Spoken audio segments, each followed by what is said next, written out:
Let me catch my breath.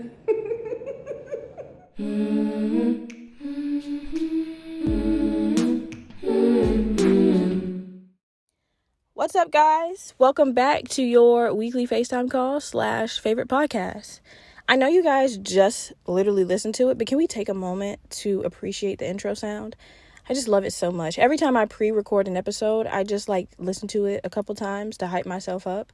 Between my laugh and Zoe's hums, I just feel like it's just black beauty. In the movies when somebody dies and their soul just ascends from their body, I feel like that's the sound it makes when that happens. It's just so cute. I love it. So before we start this episode, I'm going to try to make it a really quick and fun episode. I have a bunch of questions I want to ask and a bunch of story times. But I did want to let you guys know that we finally got to 1,000 followers on TikTok. That is so cute to me. I love that so much. I think last time I checked, we have about 47 subscribers on YouTube.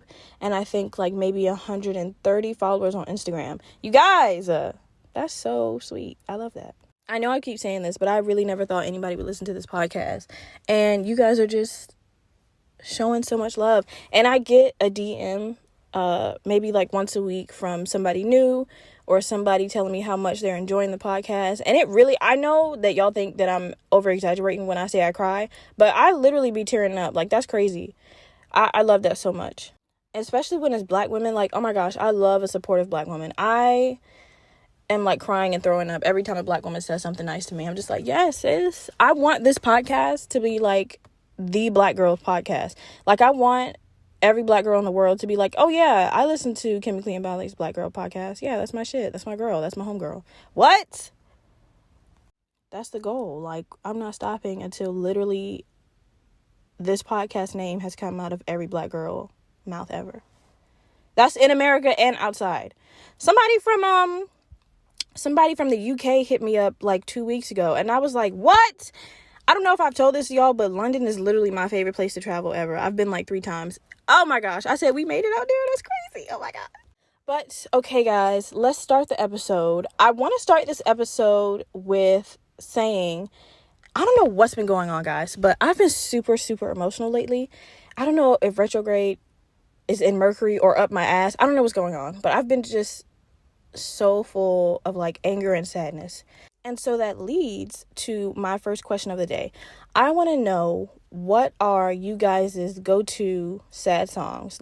When you're laying in bed or when you're just having a really sad day and you just want to lay down and listen to music and just maybe drop a few tears. What is your top 5 go-to sad songs? I'm gonna tell you guys mine.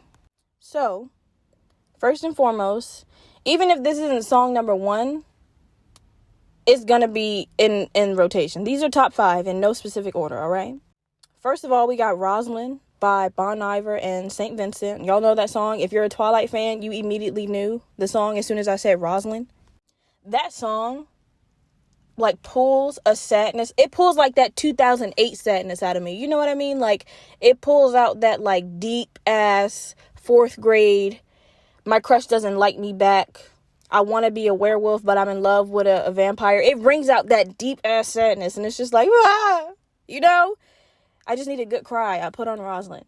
Second is Nothing by Chris Brown. If you have never heard that song, I need you to YouTube it right now, because it's not on Apple Music or Spotify. It's one of them low-key Chris Brown songs.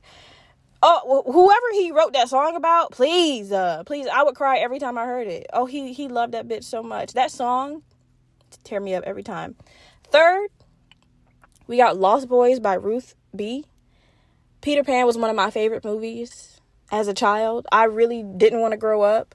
And the way she sings this song and the way she's talking about not being able to fit in and just, being a black girl and oh gosh, it just does something to me, y'all. I can't.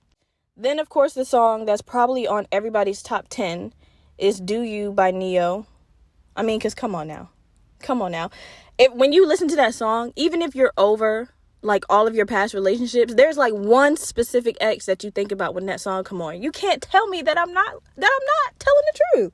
Even if you oh, fuck that nigga, I'm over him. I don't even think about him no more.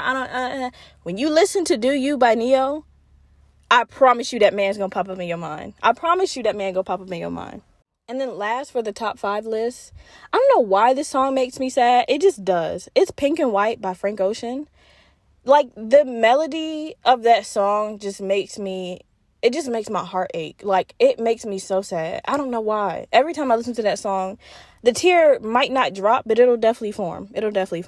Oh my gosh, I gotta do some honorable mentions real quick. That was my top 5, but if y'all don't know Faded Love by Patsy Cline, you have never been wine drunk on a Saturday night alone in your apartment watching Disney cartoons. What? Faded Love by Patsy Cline will have you snot bubble crying off of fucking Moscato. I'm not lying to y'all. It's one of them old 50s songs where you can just hear the heartache. You can just hear the heartbreak as she's singing that song. What? And then at the end of the song, there's this one drawn out line that she gives. It's just like, oh, Patsy, please. Patsy, please. Oh my gosh. That's a hurtful song. And then I got one more honorable mention. The title of this song is long as fuck, but this lady was talking her shit in this song. It's called I'd Like to Shake the Hand of the Girl That Finally Won. It's by Yvonne Delaney.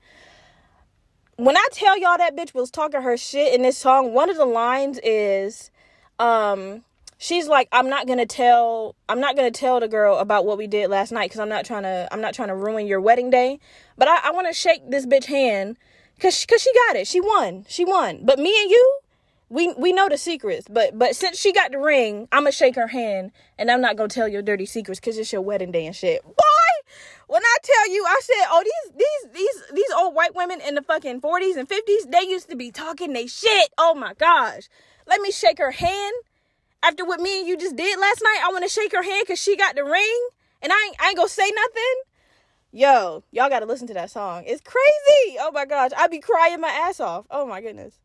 Okay, so I want to do another question of the day because I was listening to an old episode of one of my favorite podcasts.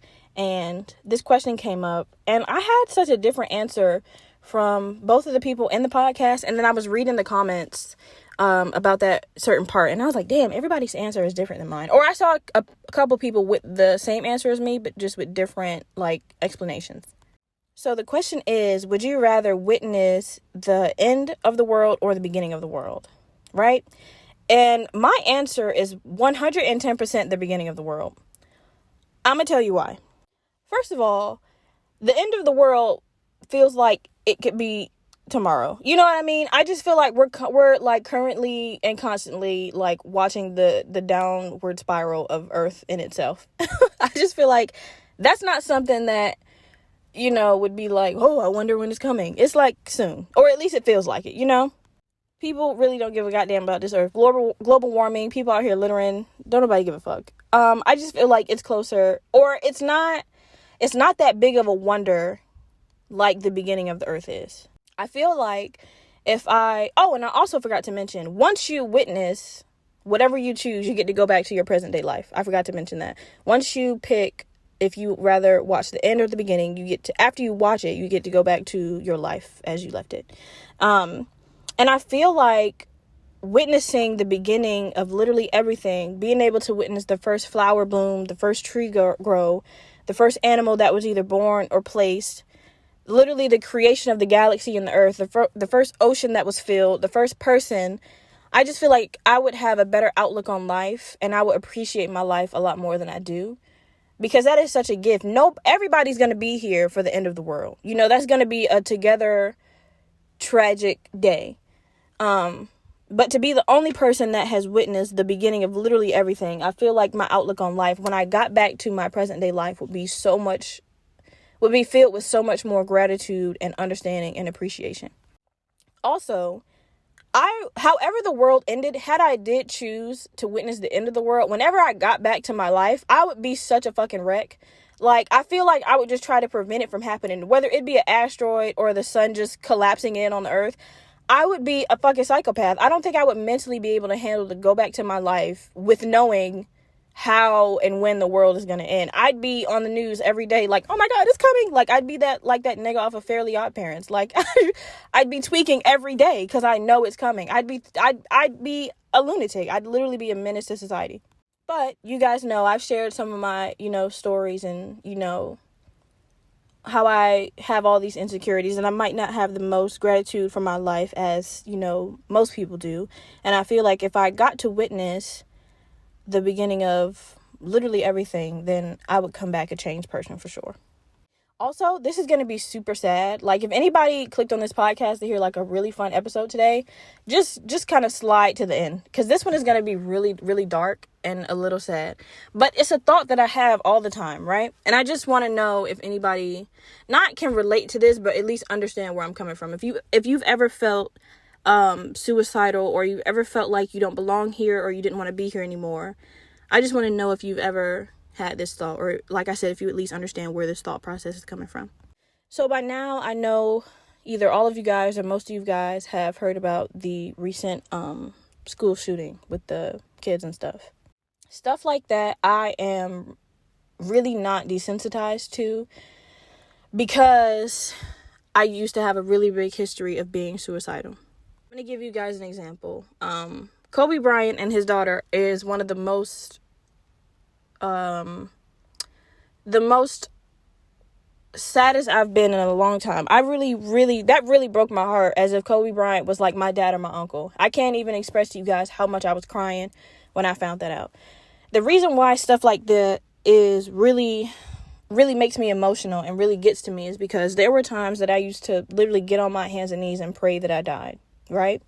I would pray for like some type of terminal illness. I would pray for a car to just come and hit me out of nowhere and that just be it. I would literally beg to not be on this earth anymore. And when I hear about stories like that, where people just get murdered for no reason, kids, literally children, get murdered for no reason, or freak accidents happening like Kobe Bryant and all those people on the helicopter with him, it just makes me so sad, because, those kids didn't deserve that. Kobe and his daughter and all those other people didn't deserve that. I'm asking every day to not be on this earth anymore, to take me out, and instead not you, I don't know who I'm talking to, but instead it happens to somebody who it should have never happened to. It happened to somebody who should have been able to live a long, healthy life. You know what I mean? And it just makes me feel bad, because it's just like, I am living a life that I don't want to live, that I'm constantly taking for granted, that I'm constantly asking to be taken away from me. And these people and their loved ones would probably give everything they've ever had to see them again or live one more day. It just really fucks me up sometimes. Every time I hear about, and I shouldn't even be able to say this sentence, but every time I hear about a school shooting and kids are just dying for no reason, I'm always like, why wouldn't it be me? Why would you take those babies for no reason? These are, 9-year-olds, younger, 5-year-olds, 6-year-olds, 7-year-olds, It's just like, every time I've ever tried to take my own life, it never works. And it's literally babies out here dying when they don't deserve that. So stuff like that really gets me emotional, because I don't know. It seems like it's always people who deserve a full, healthy life, and the people who don't deserve to be here or don't want to be here always seem to live the longest. And I don't know. That just gets me down and out sometimes. Okay. We're going to change the subject. That was the only dark part of this podcast. I promise. We're going to get to the good stuff. I know y'all clicked on this episode. It was like, I was not expecting this bitch to talk about that. Sorry. Let's change it. Let me tell you guys something that happened to me recently that really, really sparked my anxiety. And it made me laugh, because I was just like, holy shit. I don't know if this is like ADHD or if it's anxiety. You guys tell me. So I'm going to tell you what happened. I was at Starbucks. I was ordering a drink. By the way, I get the same drink from Starbucks. I never changed up. If you want to try it, it's going to be the best drink of your life. I get iced chai with oat milk, brown sugar syrup, and sweet cold foam. I promise you, it's going to change your life. If you do try it, please let me know, because I need to know that I've affected your life in some way. But I was at Starbucks. This particular Starbucks I go to, they don't call out names. I don't know why, which is a blessing, because nobody can ever pronounce my name. But they call you out by your number order. So there was a couple people in front of me. I think it was like two ladies in front of me. Their numbers were like 88, 89, right? I'm like, all right, so clearly my number is going to be like 90. Why I get up to place my order, why was my number like 1625? I was like, what? Like, y'all, that rocked my mind so bad. I was like, wait, what? She was like, yeah, just listen out for 1625. I was like, what happened to fucking 90? Like, I don't know why that made me panic so hard, because I was like, in my mind, I'm mentally preparing myself to be number 90. And like, where did that math even come from? How did you get from 87, 88, 89, and now my number is just like 1,625? Like, where did you pull this fucking number from? And why is that my number? Out of all the people in here, why is my number the odd number? Like, that freaked me out so much, y'all. I was like, oh my God. And I feel like now I have to stand by the little drink station where you go pick up your drink, because I feel like if they call out 1625, I'm not even going to recognize it, because I'm expecting my number to be 90. Y'all, I was freaking... I didn't, like, do anything outwardly, but internally, I was, like, my heart was beating fast as fuck, because I was like, what? I was literally shaking in my boots. Like, what number process is this? What calculator do y'all have? What system are y'all working on for my number to jump from fucking 89 to 1,000 something? That's crazy. I was panicking my ass off, y'all. Okay, guys, I'm going to talk to you guys about something it doesn't really bother me, but it gets under my skin enough for me to want to talk about it. So the other day I was scrolling on the internet, as I do, and I saw a shirt that was so fire, and it was an anime related shirt. It was Aang from Avatar: The Last Airbender, and he was sitting on the shoulders of Saitama from One Punch Man. He was drawing an arrow on his head. It was like supposed to be a joke. And I was like, damn, that shirt is actually fire. That'll be a fire tattoo as well. So I go to click on the shirt to see how much it is. Why was that shirt $298? Guess who posted the shirt? Guess whose shirt, like, company that belonged to? Fucking Louis Vuitton. When I tell y'all, I got so irritated so fast. I don't know why it bothers me so much, but when name brand, like, big name brands like that start getting into anime, it really bothers me, because it feels like you're trying to put two opposing, like, targeted audiences together that normally wouldn't necessarily be together. You know what I mean? I'm not saying that people who are into anime don't shop at Louis Vuitton and shit like that. And I'm not saying people that shop at Louis Vuitton don't watch anime. I'm not saying that. It's just saying that most anime fans, unless it's like a collector's item or like a Comic-Con experience, I'm not spending $290 fuck anything on anime. Anime is super cheap. You know, niggas used to trade, cars in class, and the only, like, value of the card was what was on the card. Like, the Pokemon, the Yu-Gi-Oh! You know what I mean? There was no money involved. It was trade for card value. And I don't know, it just takes the fun out of being an anime fan, because it's just like, now everybody wants to seem like they watch anime, and that's jacking the fucking price up, when back in the day this shirt would have been like $5, kind of just like Champion. I don't know when the fuck Champion started being like $100 clothing brand, but that shit got ridiculous. And it's kind of like that now. People like to have graphic anime t-shirts, and because of this wave that's going around from people that don't even fucking watch anime, all of the name brand companies are starting to be like, oh, well, I'm starting to notice that, Megan Thee Stallion talks about My Hero Academia. We should put Todoroki on a shirt and charge that shit $500. Or My Hero Academia is getting out of hand. Let's put fucking, let's put All Might on a wallet and make that shit $1,000. It's just like, you're making it not fun for the targeted audience. It's just like, I really wish they wouldn't do that. It's kind of that same feeling when the older generation see like a young person with an older band graphic t-shirt on, and they ask the person, like, could you name me one song from that band on your shirt? And the person has no idea who the fucking band is even on their shirt. It's kind of like that. It's kind of like, why would you, like, this is such, I don't know what I'm trying to say, y'all. It just bothers me. It's like seeing a person with like a Dungeons and Dragons t-shirt on, and you know damn well that person wouldn't be caught dead playing Dungeons and Dragons. This nigga would never go LARPing. They would never go to Comic-Con. They would never make their own cosplay. They would never even put on cosplay. It's just like, it's kind of like you're kind of taking the piss out of people who actually enjoy this shit by upcharging it for no fucking reason. And that just bothers me so much. But speaking of anime, I need to talk to all of my anime heads right now. I need some new anime to watch. And this is my problem. I've had Crunchyroll on my phone for a couple years now. Because, before Crunchyroll, I was just watching it on that illegal-ass website where you would click anything and, 5 pop-ups would come up. That shit was trash. But my main beef with Crunchyroll is that there's every anime I could ever want in the palm of my hand. I can never finish shit. I can't ever finish shit because there's just so many good ones. I just started Blue Lock. Why? I don't even like sport anime, but it's so good. And I'm just like, well, now I can't finish this because last time I told y'all that I was watching Chainsaw Man, which is fire. Haven't even finished the last couple episodes of that. I didn't jump on Horimiya. I didn't jump on so many things. Vinland Saga, I started off saying it was fire, which it is, but that motherfucker's starting to piss me off a little bit. I had to take a break. I was like, why am I getting stressed out? Y'all, I haven't even begun the 4th season of My Hero Academia.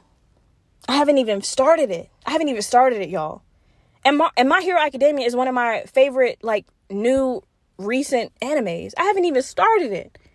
I don't think I'm ever going to watch the 4th season of Attack on Titan. I just don't. But I need y'all to give me some new animes, even though I have 10 of them that I haven't even finished. And I know, is it the new season of Jujutsu Kaisen coming out, or if it already came out?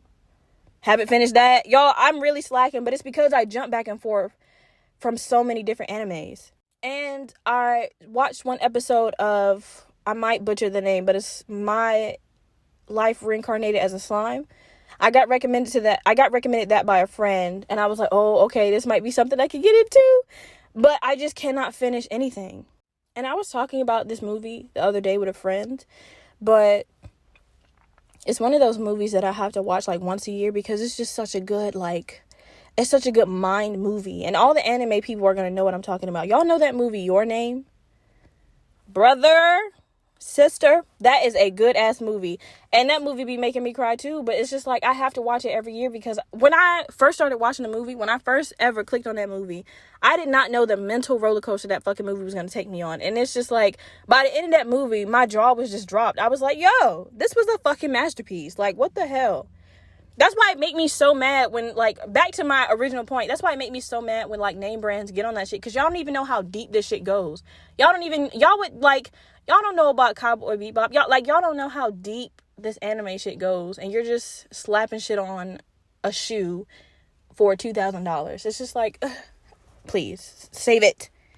Okay, guys, I'm going to wrap up the episode soon, but I just have a little hot take for you guys. I know Target has been, the bougie store for everybody. It's oh, babe, that's Walmart, energy. I shop at Target. Can I just give a little unwanted opinion? I think TJ Maxx is 1,000 times better than Target. And I know you guys are going to be oh, bitch, you're out of your goddamn mind. But think about the last time you've been into a TJ Maxx. It might have been years ago. It might have been yesterday. But TJ Maxx is so quiet and so peaceful. It's old people in there. Everything you can find in Target, 100% you can find in TJ Maxx. I promise you for $5 or $10 cheaper. TJ Maxx isn't crowded with people. TJ Maxx don't have people from TikTok running to get deals and shit. Everything you can find in Target, you can find in TJ Maxx. Just a little bit quieter and a little bit more space and a little bit cheaper. There's not people making TikToks in there. There's just old people walking around looking for a good couch, a good lamp, maybe a pair of pants. You know what I mean? Just think about it. Think about when's the last time that I've been to TJ Maxx? The big TJ Maxx, not the little one. Not the little one they try to put in the mall. The actual standalone TJ Maxx. Think about the last time you've been in one. You enjoyed the fuck out of yourself, didn't you? Go back. Go back. Next time you have a free day, go just swing by TJ Maxx and just walk around in there. You can be like, why? Why isn't this a store that I frequent? Why am I a Target girl when I can be a TJ Maxx girl or guy? Hell. I'm just saying, y'all. Y'all might not agree. Y'all might be fully sold on the Target, but I understand TJ Maxx don't got a Starbucks. I get that. I really do understand that. I'm a Starbucks girl. I just told y'all my Starbucks order. But just next time you have some free time, next time you got a day to just chill and relax, maybe it's this coming Sunday, just swing by. Let me know what you think. I promise you it's better. All right, guys. One more question before I end the episode. Like I said, I just wanted this episode to be cute and sweet and short. But I want to know, what was the best piece of advice somebody gave you that was at the same time the best piece of advice, but also the worst piece of advice? I'm going to tell you mine. And the reason why I want to know the best and worst, because I want to know what it was about that piece of advice that brought you peace and also brought you a little bit of negativity. It's just like, maybe I shouldn't have heard that. And now I take this advice with every part of my life. And maybe I shouldn't. Maybe it should be a incidental advice taking thing. But now I do it for everything. Mine came when I was about 8 or 9 years old. And it was right before I got adopted. And I was crying because I hated living with my biological mom at the time. There was so much neglect and abuse, and just, it was so much, and I couldn't handle it. And I was crying my eyes out to my aunt. And I was like, I'm just tired of this. I want to run away. I just don't know what to do anymore. And that woman looked me in my eyes, and she was like, you're not tired of it. And I was like, what do you mean? I was like, girl, I'm 9. What you mean? Yes, I am tired of it. There's nothing I can do about it. She was like, if you were genuinely tired of it, you would change it. You would get out of it. She was like, nobody's holding you back from running away.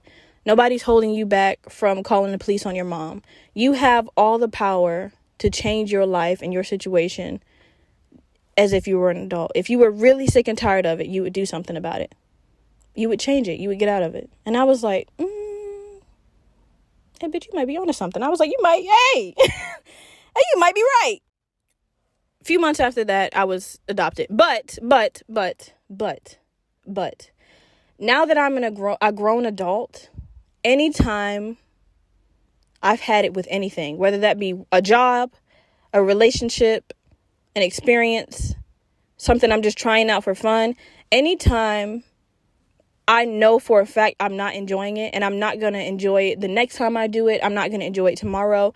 Anytime anything doesn't give me anything but joy and pure happiness, or at least enough happiness to where I can frame it to where it gets to the good part, I'm locking that shit off immediately. I told y'all that's the whole reason why I'm in Florida in the first place. I got held by gunpoint. I don't know who I was. I don't know who I thought I was living in Indianapolis, Indiana in the first place. But I got held at gunpoint by a white dude in the dark who was also the sheriff of the town I was staying in. That was traumatic. And I was like, there is no way I'm going to put myself in that situation again. I packed all of my shit up, and within a month I was in Florida. Now, of course, there's some other things intertwined with that story. But I was just like, I know for a fact I don't want to stay in Indiana. I'm not staying here anymore. I've told y'all a couple of stories about, my relationships and my platonic friendships. If I feel like I'm not appreciated, or if I feel like I'm being taken advantage of, I will literally never talk to anybody again. I have no problem with that. Like I said in a previous episode, I am fine with just having a dog. I could go my whole life very happily without talking to anybody ever again. Will I go insane in the future? That is a strong possibility, but it's a possibility I'm willing to accept.